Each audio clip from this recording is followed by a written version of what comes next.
Don, you have to like the defensive performance of your team. Yeah, I think it's the second quarter that they've shut out an opponent. How impressive was their play, especially early tonight? I was really proud of our team. Obviously, on the defensive side of the ball, I mean, we stayed engaged. I mean, Vandy's a team that they have constant movement, ball side, weak side. They run a lot of staggers and flares, and you can sometimes get yourself out of a defensive position. But I thought our players really stayed engaged. I mean, all night, 98% of the game, I thought we were just in the play. We were disruptive. We used our length, our speed, our strength. And it was a good game for us to, gauge ourselves and try to put another notch under our belt to having some type of identity on the defensive side of the ball. Just to follow up, how impressive is it that they can do that in this atmosphere? No fans in the building, and just creating their own energy at times. I mean, it's very difficult, but we're adjusting. I mean, we are 10 games in. At some point, we know that it's not going to be a lot of people in the stands, so you have to create your own energy. And I thought we had good energy from our bench. We had good energy when we were out there on the floor. And I think we're working towards just having a much smoother, better defensive identity. Greg and then Mitch.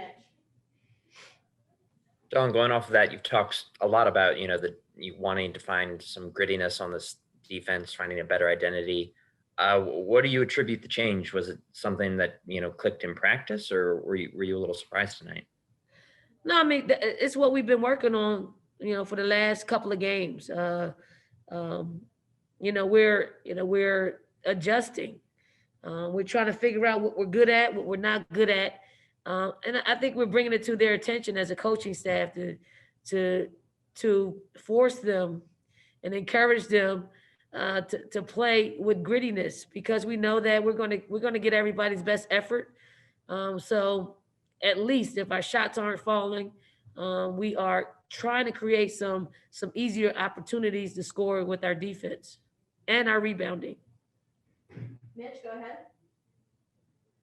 Coach, obviously you're going to say that you can do better than 12 turnovers in this game total, but from your guards, only 3 turnovers in this game.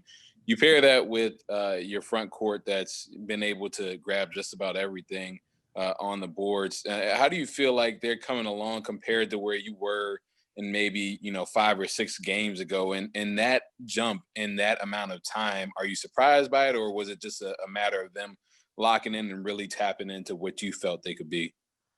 I mean, it's we're a process. It's a process for this team. It almost seems like when we work on and really concentrate on one thing, we get some lacks in some other areas, but Henny's doing a great job at pushing the ball and pushing tempo.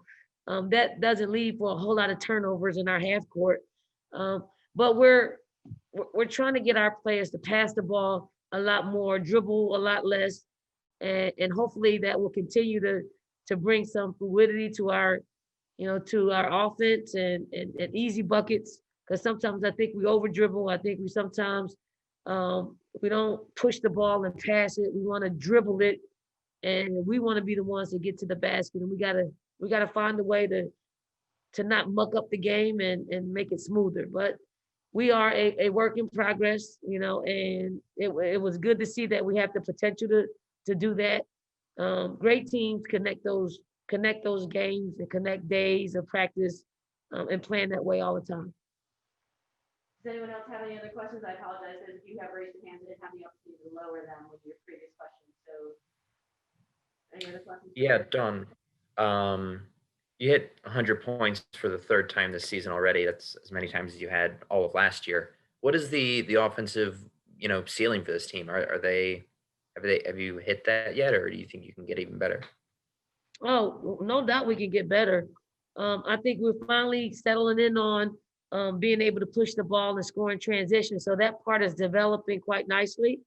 It's in the half court is when we have to have a little bit more, I keep saying fluidity, ball movement, and not not take bad shots or we shouldn't have to create shots with with a shot clock that isn't low. Low shot clock, yes, let's be creative. Let's go find a shot. Let's go get the ball up on the glass. But other than that, we need to, because when our players are, foot down, ready to shoot the basketball, we're a pretty good shooting team. It is when we muck it up is when our shooting percentage goes down. We don't shoot a whole lot of threes, but the ones that we do get up, if we take good ones, they usually go down. We got 7 for 17 tonight, which ain't bad. Keith, go ahead. Hey, Coach. When you get a big lead like you did early, what's your message in the huddles to the bench to keep your players dialed in and focused throughout the rest of the game? It's all in an effort to have a big picture mentality, meaning, you don't play for the scoreboard, you play for the moment, opportunities. We were able to play a lot of people, and a lot of people have to get game experience. Anaya, Destiny, Littleton, even LA, they have to get used to playing, and we're able to move Lily around to all different places on the floor where we're gonna play her. So it's good to get some good experience, some minutes under their belts, and and also for E, and O.